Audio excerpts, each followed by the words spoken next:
નમસ્કાર, સમાચાર સતતમાં આપનું સ્વાગત છે. હું છું આપની સાથે સંધ્યા અને સીધા જ લઈ જઈશું આપને રાહુલ ગાંધીની સભામાં. મહુવામાં રાહુલ ગાંધીની જાહેર સભા આસરાણા ચોકડી પાસે આ જાહેર સભા છે અને એક સાથે 3 બેઠકો માટે પ્રચાર કરી રહ્યા છે રાહુલ ગાંધી. ભાવનગર, અમરેલી અને જૂનાગઢ બેઠક માટે પ્રચારમાં ઉતર્યા છે રાहुल. अब देखो हंसी आ रही है लोगों को, मैं आपको उनके वायदे याद दिला रहा हूं और हंसी आ रही है लोगों को. अब देखिए 15 लाख की बात की, मैं सच बोलूं तो सोच अच्छी लगी मुझे. झूठ था मगर आइडिया अच्छा था. 15 लाख रुपए हर गरीब व्यक्ति के बैंक अकाउंट में डाल. नरेंद्र मोदी ने बोला, झूठ बोला, मगर मुझे उन शब्दों के पीछे जो सोच थी वो अच्छी लगी. तो 5 महीने पहले मैंने कांग्रेस पार्टी के इकोनॉमिस्ट को, थिंक टैंक को बुलाया और बंद कमरे में मैंने उनसे एक सवाल पूछा. मैंने उनसे कहा, देखिए अर्थव्यवस्था को नष्ट नहीं करना, नुकसान किसी को नहीं पहुंचाना, मगर हर रोज हम पढ़ते हैं कि किसी बड़े उद्योगपति का कर्जा माफ हो गया, अंबानी जी को 40,000 करोड़ रुपए मिल गए, नीरव मोदी 35,000 करोड़ रुपए लेके भाग गया. हर रोज देश का किसान, देश का मजदूर ये पढ़ता है कि किसी अरबपति को हिंदुस्तान की सरकार ने पैसा दिया. मैंने थिंक टैंक से पूछा, इकोनॉमिस्ट से पूछा, कांग्रेस पार्टी के जो इकोनॉमिस्ट है उनसे पूछा, मैंने एक सवाल का जवाब दो. ठीक है, मैं समझता हूं 15 लाख झूठ था, मगर मैं ये समझना चाहता हूं कि बिना अर्थव्यवस्था को नष्ट किए, बिना नुकसान पहुंचाए, अगर हिंदुस्तान की सरकार चाहती है कि हिंदुस्तान के सबसे गरीब लोगों के बैंक अकाउंट में पैसा डाला जाए, तो कितने रुपए डाले जा सकते हैं. उन्होंने मुझसे पूछा, कितने लोगों को आप पैसा देना चाहते हो. और मैंने उनसे कहा, देखिए हिंदुस्तान के 20% सबसे गरीब लोगों के बैंक अकाउंट में मैं डालना चाहता हूं. थोड़ा चौंक गए. चौंक गई, ये कैसी बात बोल दी. उन्होंने मुझे कहा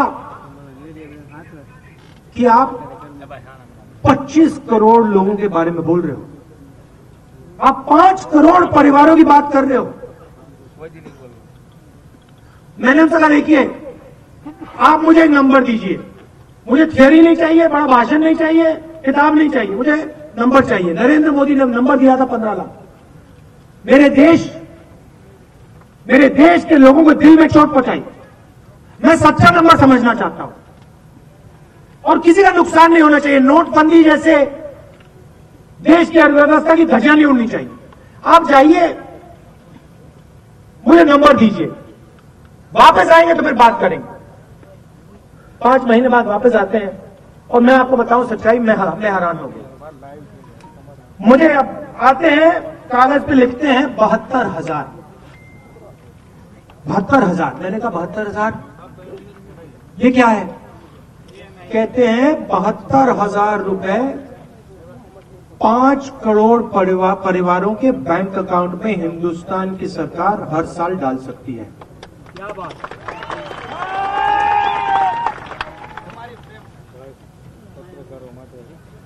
72,000 रुपए 25 करोड़ लोगों. दूसरे तरीके से कहता हूं, नरेंद्र मोदी ने 15 लाख बोला, झूठ था.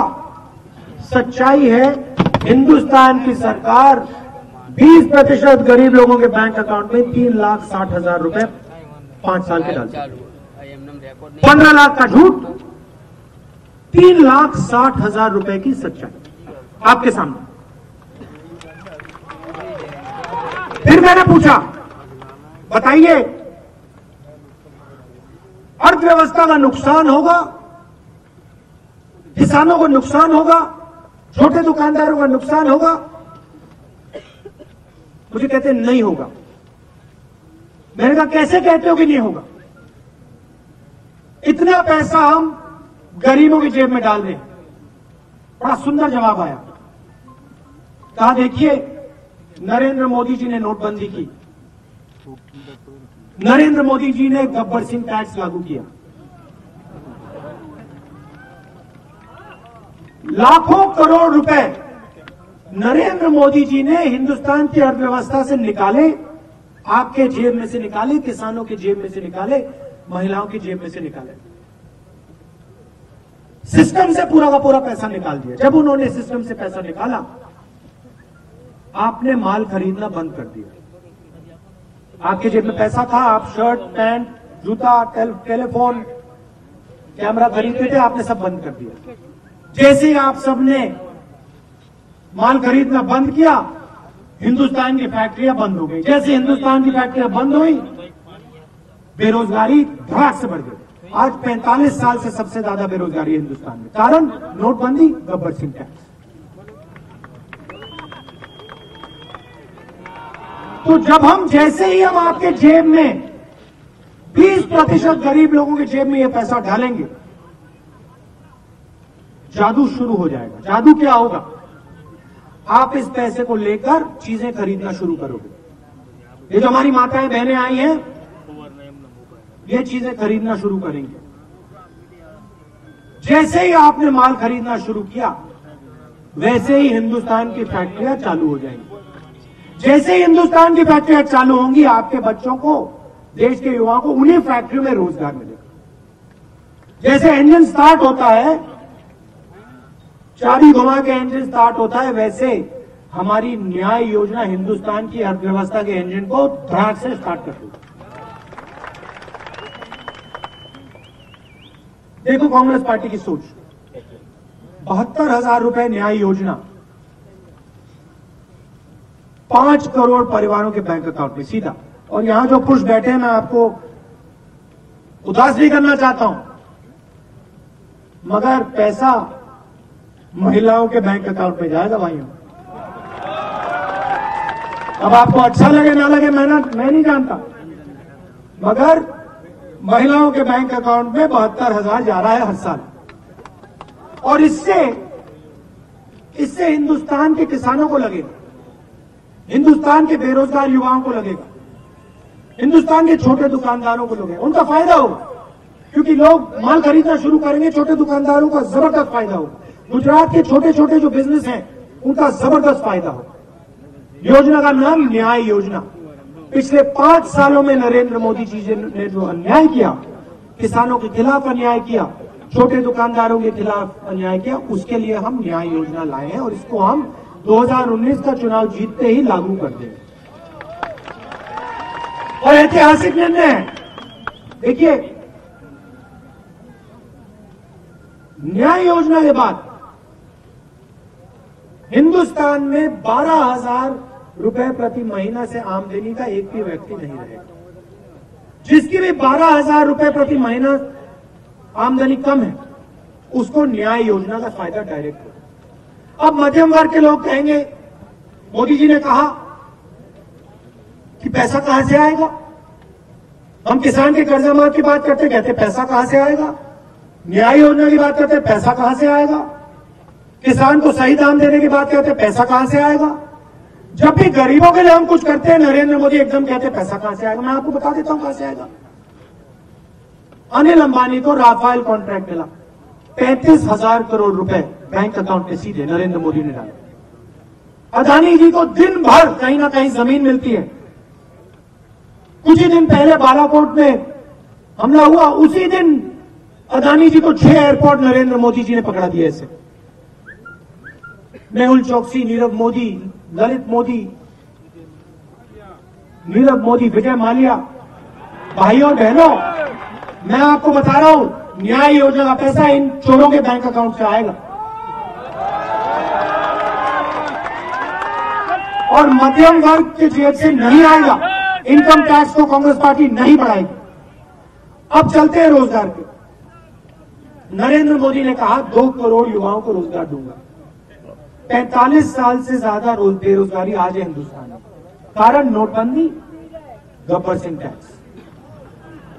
गुजरात के जो छोटे बिजनेस हैं, पूरी दुनिया में आप लोग मशहूर हो, अमेरिका में मशहूर हो, यूरोप में मशहूर हो, पूरी दुनिया को आपने हिला के रख दिया।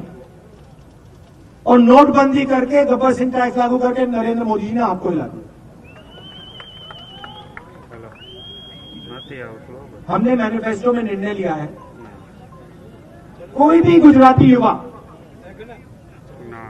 आप लोग बड़े एंटरप्रेन्योर हो, मोदी जी ने मेक इन इंडिया की बात की, स्टार्टअप इंडिया की बात की, कोई भी गुजराती युवा बिजनेस खोलना चाहता है तो आज उसे सरकारी ऑफिस में परमिशन लेनी पड़ती है। आपको बिजनेस खोलना है, चलो सरकार के ऑफिस में चलो, परमिशन लो। एक ऑफिस में नहीं, 10-15 ऑफिस में जाकर परमिशन लो। हर ऑफिस में आपसे रिश्वत मांगेंगे। हमने मैनिफेस्टो में साफ लिखा है, गुजरात का कोई भी युवा अगर बिजनेस चालू करना चाहता है तो 3 साल के लिए उसको किसी से कोई परमिशन लेने की जरूरत नहीं है। आप अपना बिजनेस चालू करो। जब आपका बिजनेस तैयार हो जाएगा, मजबूत हो जाएगा, आपके पास 30-40 लोग काम करेंगे, तब आप जाके सरकारी ऑफिस में परमिशन देंगे। और जो पूरा बैंक का पैसा सरकार ने इन 15 लोगों को दिया, भाई और बहनों, 3,50,000 करोड़ रुपए उनका कर्जा माफ हुआ है। गुजरात में किसानों का कर्जा माफ नहीं हुआ। आपने मध्य प्रदेश, राजस्थान, छत्तीसगढ़ के चुनाव देखे, मुझे काफी दुख होता है। गुजरात के चुनाव में मैंने कहा था कांग्रेस पार्टी की सरकार यहां लाओ और 10 दिन के अंदर हम किसान का कर्जा माफ कर देंगे, मैंने कहा था। और बाल बचे, बीजेपी बाल बची। आपने पूरा समर्थन किया, गुजरात के किसान ने समर्थन किया। यही बात मैंने मध्य प्रदेश, छत्तीसगढ़, राजस्थान में कही। मैंने कहा देखिए और कुछ हो जाए मैं नहीं जानता, अगर यहां हमारी सरकारें आएंगी 10 दिन के अंदर हर किसान का कर्जा माफ हो जाएगा। मैंने कहा था, वहां भी कहा था, यहां भी कहा था। यहां मैं नहीं कर पाया, वहां मैंने कर दिया। मध्य प्रदेश, राजस्थान, छत्तीसगढ़ 2 दिन के अंदर तीनों प्रदेशों में सब किसानों का कर्जा माफ हो गया। कर्नाटक में कर्जा माफ किया 11,000 करोड़ रुपए, पंजाब में कर्जा माफ किया। जहां भी हमारी सरकार बनती है हम कर्जा माफ करते हैं। क्यों? क्योंकि हम किसानों के साथ खड़ा होना चाहते हैं। कपास के लिए क्या एमएसपी मिलती है आपको? क्या दाम मिलता है आज? 650 रुपए। कांग्रेस के समय कितना मिलता था? आजकल आपका बीमा का पैसा कहां जाता है? अनिल अंबानी भाई और बहनों, डिस्ट्रिक्ट बांट रखे हैं, स्टेट बांट रखे हैं। जम्मू कश्मीर का पूरा बीमा का काम अनिल अंबानी। ये लोग तुम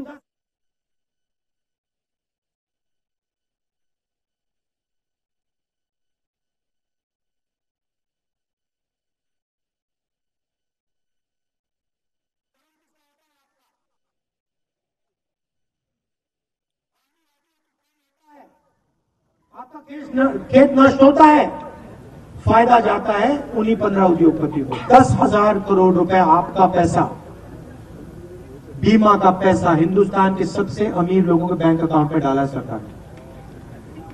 हमने निर्णय लिया है 2 काम हम आपके लिए करेंगे। सबसे पहले ऐतिहासिक काम, बजट बनता था, पहले 2 बजट बनाए जाते थे, एक नेशनल बजट होता था, एक रेलवे बजट होता था। पूरे देश को पता लग जाता था सरकार रेलवेज में क्या करने जा रही है। आजकल रेलवे बजट नहीं बनता है, आजकल सिर्फ एक बजट बनता है। 2019 के बाद जैसे ही कांग्रेस पार्टी चुनाव जीतेगी 2 बजट बनेंगे, एक नेशनल बजट बनेगा और एक किसानों का बजट बनेगा। और किसान को सीधा मैसेज आएगा कि भाइयों और बहनों, इस साल आपके लिए हिंदुस्तान की सरकार ये करने जा रही है। आपकी एमएसपी इतनी बढ़ाई जाएगी, आपको बोनस के लिए इतना मिलेगा, आपके लिए ये और ये करा जाएगा। और भाइयों और बहनों, जब बजट में कुछ लिखा जाता है तो उसको करना ही पड़ता है, वो कानून होता है। तो शुरुआत में ही हम आपको बता देंगे कि कपास के लिए आपको इतनी एमएसपी मिलेगी, इतनी एमएसपी आपकी बढ़ाई जाएगी। मूंगफली के लिए आपको ये रेट मिलेगा। साल के शुरुआत में आपको पता लग जाएगा। दूसरी बात और ऐतिहासिक काम, अनिल अंबानी जेल में है या बाहर है?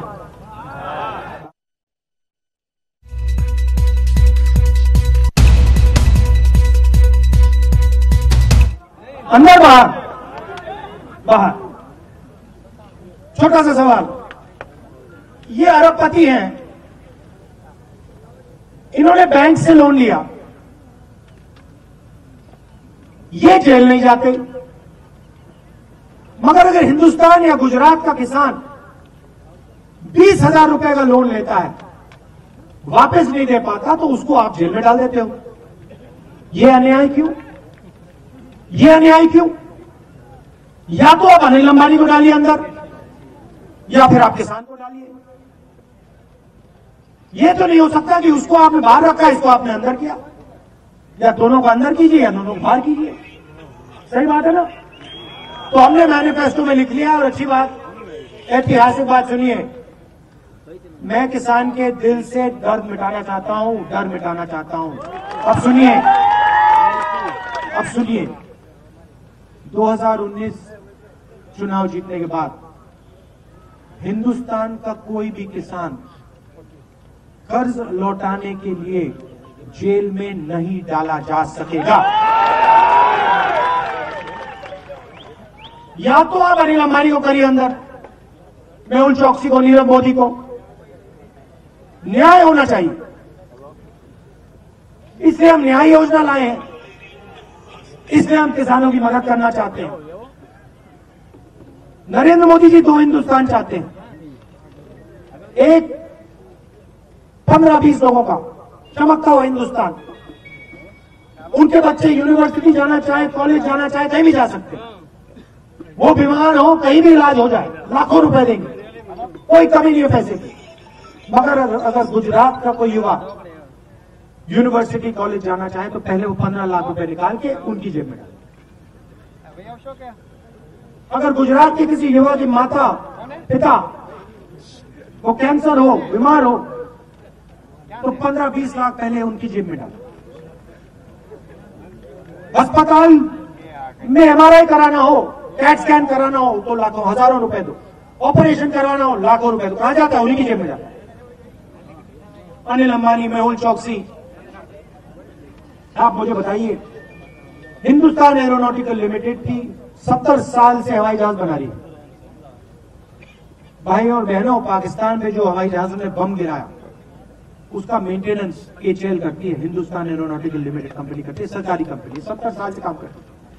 मिराज हवाई जहाज, मिग हवाई जहाज, सुखोई हवाई जहाज। अनिल अंबानी ने जिंदगी में हवाई जहाज नहीं बना, एक हवाई जहाज नहीं बना। हजारों करोड़ रुपए का कॉन्ट्रैक्ट उसको दे दिया। यूपीए सरकार ने कहा था एचएएल को बनाना है हवाई जहाज, हिंदुस्तान में बनेगा। और सिर्फ हवाई जहाज नहीं बनता, हथियार बनते, रेडार बनता, हवाई जहाज बनते, पूरा सिस्टम बनता। हाई टेक्नोलॉजी की फैक्ट्रियां लगती, गुजरात में शायद लगती। नरेंद्र मोदी जी कहते नहीं, हिंदुस्तान में नहीं बनेगा, फ्रांस में बनेगा। 126 हवाई जहाज नहीं बनेंगे, 36 हवाई जहाज खरीदे जाएंगे और 30,000 करोड़ रुपए अनिल अंबानी की जेब में डालेंगे। क्या कारण था इसका? क्यों? अनिल अंबानी ने कभी हवाई जहाज नहीं बनाया, क्या मेरिट है? क्यों उसको दे रहे हो? सिर्फ आपका दोस्त है इसलिए। और भाइयों, मैं नहीं कह रहा हूं, फ्रांस के राष्ट्रपति ने कहा, नरेंद्र मोदी जी मेरे पास आए, उन्होंने साफ बोला राफेल हवाई जहाज खरीदवाना है, 526 करोड़ रुपए की बात मत करो, 1600 करोड़ रुपए में खरीदो। 30,000 करोड़ रुपए अनिल अंबानी हो जाएंगे, हवाई जहाज फ्रांस में बनेगा। फ्रांस के राष्ट्रपति ने कहा कि हिंदुस्तान के प्रधानमंत्री ने, उन्होंने ये बोला। सुप्रीम कोर्ट में केस चालू हुआ, सीबीआई। તો બે દિગ્ગજ નેતાઓ આજે ગુજરાતમાં ધામા છે। એક તરફ રાહુલ ગાંધી સંબોધી રહ્યા છે સૌરાષ્ટ્રમાં, તો ઉત્તર ગુજરાતમાં અમિત શાહ। સાંભળીએ હવે અમિત શાહને। કરે અને રાહુલ બાબાને એટલું ખરાબ લાગી જાય કે ભાઈ દેશદ્રોહની કલમ જ હટાવી દો. કોના માટે હટાવી છે ભાઈ? આ ટુકડા ટુકડા કરવા માટે હટાવી છે. કાન ખોલીને સાંભળી લો રાહુલ બાબા, ભારત માતાના ટુકડા કરવા વાળાઓની જગ્યા આ દેશની અંદર જેલની સલાખોની અંદર છે દેશદ્રોહની કલમને તમે કશું નહીં. ભારતીય જનતા પાર્ટી જ્યાં સુધી દેશની રાજનીતિની અંદર છે ત્યાં સુધી દેશદ્રોહની કલમને તમને હાથ નહીં લગાડવા. અને એના માટે ભારતીય જનતા પાર્ટીનું કમિટમેન્ટ. મિત્રો, મારી જોડે બહુ સમય નથી. નરેન્દ્રભાઈ અનેક પ્રકારના વિકાસના કામો કર્યા. ગુજરાત માટે પણ કર્યા છે, બનાસકાંઠા માટે પણ કર્યા. પાલનપુરમાં મેડિકલ કોલેજની મંજૂરી, હમણાં ગુજરાત સરકારે કપાસ, મગફળી, તુવેર, મગ ખરીદવાની શરૂઆત કરી. નાડાબેટ વિસ્તારના વિકાસ માટે 39 કરોડ રૂપિયા, બાળ પીડિતો માટે 1500 કરોડ રૂપિયા અલગ મૂક્યા અને અનેક પ્રકારના કામો. એક લાંબુ લિસ્ટ છે. પરંતુ મિત્રો, ગુજરાત દ્વારા આ લિસ્ટ જોઈને મત નથી આપતા. તમારો એક એક મત જે કમળના નિશાન પર બટન દબાઈને મોકલશો, પરબતભાઈને જીતાવા, એ મત સીધો નરેન્દ્ર મોદીને વડાપ્રધાન બનાવવા માટે વપરાય. એ મતથી આપણા નરેન્દ્રભાઈ દેશના વડાપ્રધાન બનવાના છે. અને હું તમને વચન આપીને જાઉં છું. મેં તમારા ચૂંટણી ઢંઢેરાના રજૂ કરવાના ભાષણમાં એ કહ્યું હતું કે ભારતે હવે નીચું નિશાન રાખવાની જરૂર નથી. 2024માં જયારે તમારા આશીર્વાદ લેવા આવીશું ત્યારે ભારત દુનિયાની અંદર મહાસત્તા તરીકે ઉપરના 5 દેશોની અંદર બેઠેલું હોય એવા ભારતની રચના કરી. નરેન્દ્ર મોદીજીના નેતૃત્વની અંદર મહાસત્તા બનવાનો ભારતીયોનો સમય હવે આવી ગયો છે મિત્રો. અને એટલા માટે ભારતીય જનતા પાર્ટીની સરકાર બીજા 5 વર્ષ સુધી બનાવવાની. બતાવો ભાઈ ડીસાવાળા, શું નક્કી કરીને બેઠા છો? જરા જોરથી કરો, જોરથી બોલો. કમળના નિશાન પર બધા બટન દબાવશો? ભાઈ આ બાજુ વાળું કોઈ બોલતું નથી, આ બાજુ ખૂણા વાળા તમે એમ જો હું જોતો જ નથી એવું છે. જરા જોરથી બોલો. કમળના નિશાન પર બટન દબાવીશું, પરબતભાઈને જીતાડીશું, નરેન્દ્રભાઈને વડાપ્રધાન બનાવીશું, આતંકવાદીઓને મુંહતોડ જવાબ આપીશું, પાકિસ્તાનને મુંહતોડ જવાબ આપીશું, ભારતને મહાસત્તા બનાવીશું. તો મારી સાથે બંને હાથ ઉઠાવો, વિજયના સંકલ્પની મુઠ્ઠી બીચો. હું કહીશ ફિર એક બાર, તમે બધા કહેશો ફિર એક બાર, ફિર એક બાર, ફિર એક બાર, ફિર એક બાર. ભારત માતા કી. તો બંને નેતા ગુજરાતમાં સભાઓ ગજવી રહ્યા છે. સૌરાષ્ટ્રમાં રાહુલ ગાંધી તો અમિત શાહ ઉત્તર ગુજરાતમાં, અને બંનેનું ભાષણ પણ હવે અહીંયા પૂરું થઈ ગયું છે.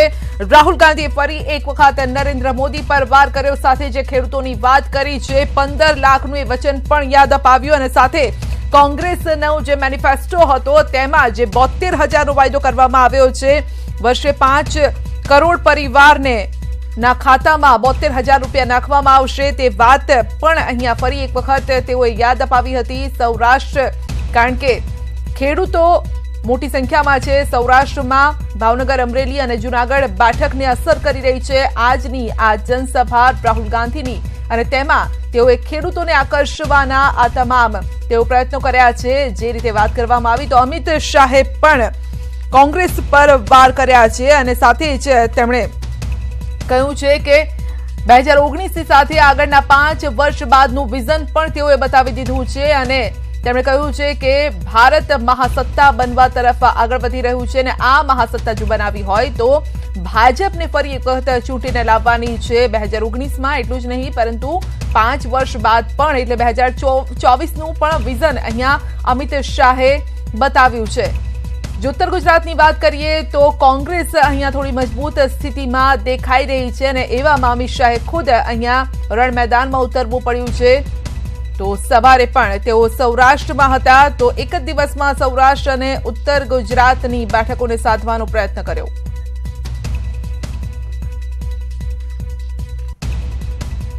તો રાહુલ ગાંધીની મોટી વાત, નોટબંધીના કારણે ભારતમાં બેરોજગારી વધી છે, ન્યાય યોજનાથી ગરીબોનું કલ્યાણ થશે તેવું તેમનું કહેવું છે।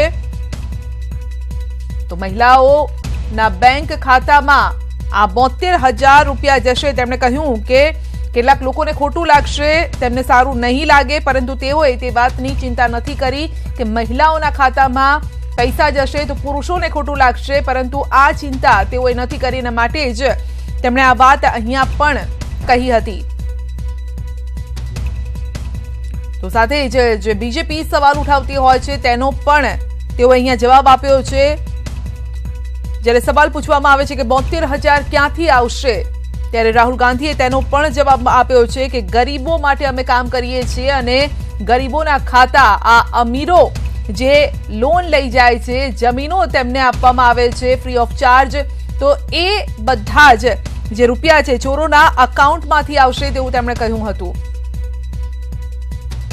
તો યુવાનોની પણ વાત કરી છે, એટલે કે એક જ કાંકરે યુવાનો, મહિલાઓ, ખેડૂતોની તેઓએ વાત કરી છે અને તમામ વર્ગને સાધવાનો પ્રયત્ન કર્યો છે। બેરોજગારીનો આંક પણ વધી રહ્યો છે, તો તે અંગે પણ ચિંતા વ્યક્ત કરી અને જો કોંગ્રેસની સરકાર આવશે તો આ તમામ જે પ્રશ્નો છે તેને ઉકેલવામાં આવશે। તો આ તરફ અમિત શાહે પણ રાહુલ ગાંધી પર વાર કર્યા હતા, રાષ્ટ્રવાદની વાત કરી હતી અને ફરી એક વખત રાષ્ટ્રવાદના મુદ્દે વોટ માંગવામાં આવી રહ્યા છે। તો રાહુલ ગાંધીની આ સભા ભાવનગર, અમરેલી, જૂનાગઢ બેઠક ને આવર્તી આ સભા છે। મહુવામાં સભા આયોજિત કરવામાં આવી અને 3 બેઠક પર તેની અસર જોવા મળશે। આ જે વિસ્તાર છે ભાવનગર, અમરેલી અને જૂનાગઢ અતિ મહત્વનો વિસ્તાર છે, કારણ કે ખેડૂતોમાં રોષ જોવા મળી રહ્યો છે। પાક વીમાને લઈને ખેડૂતો નારાજ છે, બેરોજગારીના પ્રશ્નો છે જેને લઈને યુવાનો પણ નારાજ છે, તો તેમને સાધવાના પ્રયત્નો રાહુલ ગાંધી તરફથી અહીંયા કરવામાં આવ્યા છે।